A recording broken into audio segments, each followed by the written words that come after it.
Hello, hello. Welcome to day 3 of the Detox challenge. Today we are going to focus on detoxing your laundry and the air in your home. So my question to start off for you is, what scent makes you think that something is clean? Is there a certain smell that you're used to smelling after you've cleaned? Did you know that the definition of clean means free from dirt, impurities, or unwanted substances? But many of the traditional detergents and cleaners make items look clean, but they actually leave behind chemical residues, which I'll touch upon again soon. Hey, Sherry, how are you?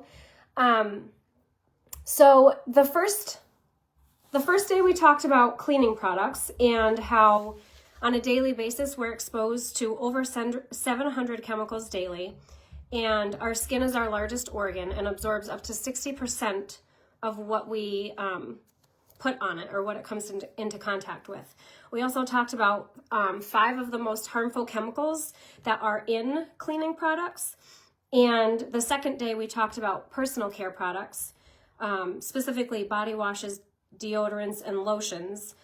We talked about body burden and what that means over the course of time when your body is exposed to these chemicals. It has a really hard time functioning properly. Hey, Jody. I also mentioned the EWG app, which is the Environmental Working Group. You can download that and scan. Hi, Cindy.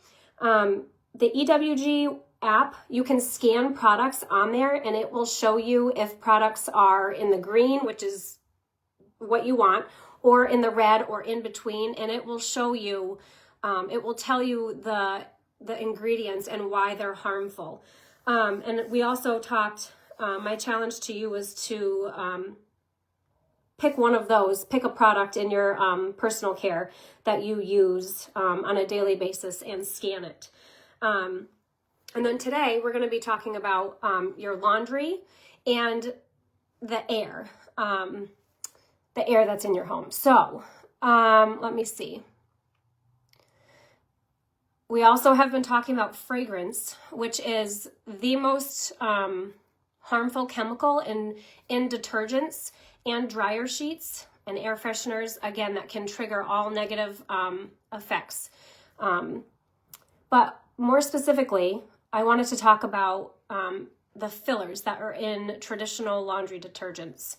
Most detergents have, you can look this up too on your own. I don't want to spend too much time on it, but when I first learned this, I was completely shocked.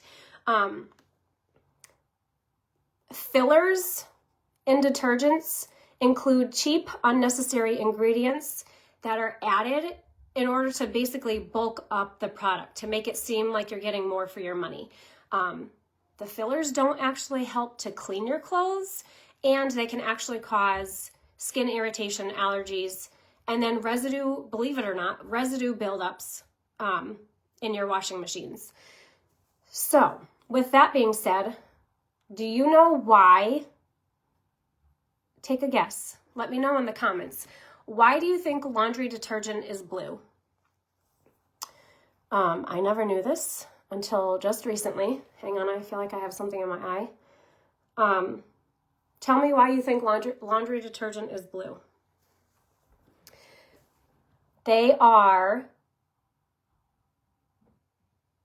chemical additives that absorb the UV light and reflect blue light, making clothes appear whiter and brighter. So it's basically tricking your eyes. Excuse me. These additives don't actually remove the dirt and the stains. Rather, they mask the dinginess and the dirt and all the stuff that's on your clothes, which I was like, you've got to be kidding me when I first heard that, but it's true. Do some research and Google it. The residue from these chemicals actually stays on your clothes and your skin, which again, we talked about your skin being your largest organ, potentially causing irritation. So if you have eczema or psoriasis or anything like that, take a look at the ingredients. Take a look at what you're using for laundry detergents. So with the dyes and the marketing, blue is psychologically associated with freshness and cleanliness. Excuse me. So if you think of like blue skies and clear water, many detergent brands actually dye their formulas blue to reinforce this perception.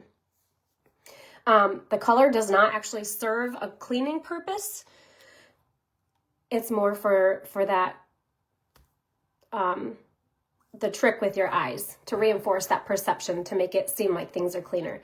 And so again, the fragrance, we talked about how that is an unregulated toxin that's being used in this industry that can affect lots of different things. But one statistic I also recently learned about fragrance is your liver actually has to process and break down anything you smell. Your liver has to process and break it down. And this is why fragrances are so concerning. And back to the definition of clean, clean means there's no scent. Chemicals don't actually freshen anything. Instead, they can coat surfaces, they coat your nasal cavity in a synthetic oil, which can wreak havoc on the endocrine system as you are breathing that in. So here are some practical and useful tips to detox your laundry. And then I'm going to give you some tips for detoxing the air in your home. So number one is to switch to a non-toxic detergent. Again, we've talked about traditional detergents are filled with fragrances, optical brighteners, and phosphates, which is another chemical. I've been using a powder for the last 6 years. It is super concentrated, so that means I use 1 teaspoon per load, and it lasts me about 6 months. So you can find another plant-based, fragrance-free detergent. The next thing would be to ditch dryer sheets. I don't know if you use those, but that is like the number one most toxic product that you could have in your household. They are saturated in chemicals, but opt for something like wool dryer balls. Those actually help reduce the static in your laundry. You can even turn down the heat setting on your dryer when using those, because it's like they're moving around the clothes, so the air is able to like cycle through that a lot faster than without them. They soften your clothes naturally and can be used. You can actually put like essential oil drops on top if you are somebody who does like that. The clean scent or whatever scent you like on your clothes. You could find an essential oil that would help with that. You can just put like 3 to 5 drops onto the dryer balls and then turn the dryer on and you're all set to go. And then the next tip is to deep clean your washer. So by that you wouldn't put any clothes in there when you're doing this, but you would run a hot cycle with vinegar and baking soda once a month, and that is going to help to remove detergent buildup and potential mold. I actually have like another deep clean suggestion, so you can reach out to me if you're interested in that. And so I wanted to share with you another statistic about indoor air. It can be up to 5 times more polluted than outdoor air. And this is according to the EPA, which is the Environmental Protection Agency. And some homes have actually reached levels 100 times worse due to toxic cleaning products, synthetic fragrances, and off-gassing furniture. And the off-gassing furniture is a lot of the furniture that we buy has VOCs, which stands for volatile organic compounds, fancier word for chemicals again, that when you're like carpets and paint and different furniture, those all have, most of them have chemicals in them. So you could look for like the lesser VOCs or something like that. But again, when you're exposed to that, it can lead to headaches, respiratory issues, hormone disruption, and over like long-term cancer. But to detox the air in your home, ventilate it on a daily basis. So you could open your windows for at least 10 to 15 minutes a day to let the fresh air circulate and flush out those indoor toxins from your cleaning products, the furniture, and synthetic air fresheners. You can also use natural air purifiers. So that would be something like houseplants. You could, and I recently started reading more articles on houseplants and the benefits of them, but plants like peace lilies, spider plants, snake plants, pothos, those all absorb toxins. And you could also look into like the air freshener bags with activated charcoal, because that's going to help remove the odors and pollutants naturally.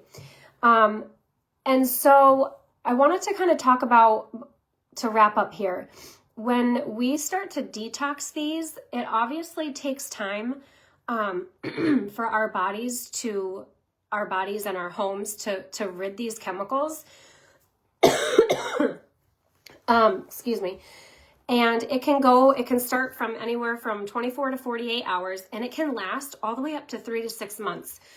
So it's not just like a one-time thing.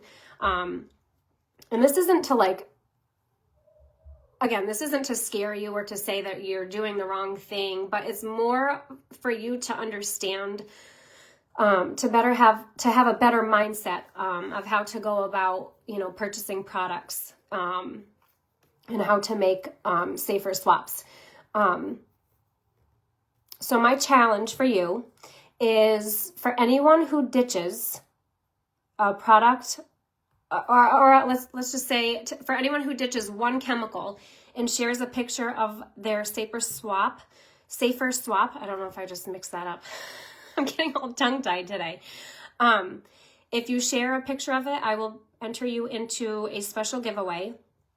I have a handful of you who have said yes to attending or at least watching the videos of the challenge, this detox challenge. I'll give you a PDF handout of all the main topics that we've talked about and the action steps that you can take to help make those safer swaps. And if you're someone who didn't RSVP, or you didn't tell me that you wanted to come, and you still would, if you're watching this now and you would still like to receive that PDF, let me know and I will send that to you.